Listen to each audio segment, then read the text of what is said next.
Assalamualaikum warahmatullahi wabarakatuh.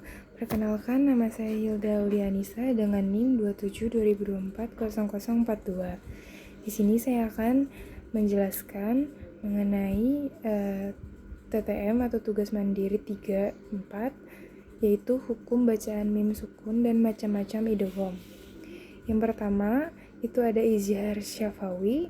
Saya memberikan 2 contoh, yaitu yang pertama dari surah Al-Ikhlas ayat 3 yang berbunyi lam yalid wa lam yulad. Kemudian contoh yang kedua ada dari surah Al-Kafirun ayat 3 yang berbunyi wala antum abiduna ma'abud. Kemudian mim sukun yang kedua itu ada hukum ikhfa syafawi.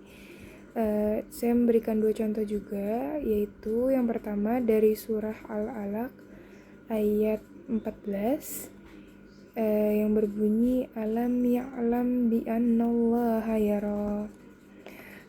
Lalu contoh yang kedua itu ada dari surah Al-Fil ayat 4 yang berbunyi tarmihim bihijaratin min sijil. Kemudian hukum mim sukun yang ketiga itu ada dari idgham mimi. Saya memberikan 2 contoh juga. Contoh yang pertama itu dari surah Al-Quraisy ayat 4 yang berbunyi wa ammanahum min khauf. Lalu contoh yang kedua ada dari surah Al-Qadar ayat 4 yang berbunyi rabbihim min kulli amr. Lalu ada dari macam-macam idgham yang pertama ada idgham mutamasilain. Ada 2 contoh juga, yaitu yang pertama dari surah Al-Humazah ayat 8 yang berbunyi innaha alaihim mu'sadah. Kemudian contoh yang kedua dari surah Al-Fajr ayat 17 yang berbunyi kalla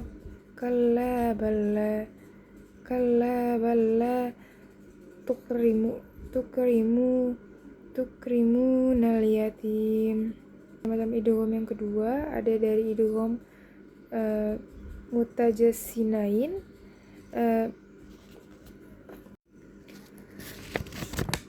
Saya memberikan 2 contoh pula. Yang pertama dari surah Al-Imran ayat 122. Bunyinya itu izhammat ta'ifah. Kemudian contoh yang kedua ada dari surah Al-Maidah ayat 28. Bunyinya itu lam basatta. Lalu contoh hukum bacaan idgham yang ketiga itu ada dari mutaqaribain. 2 contoh pula.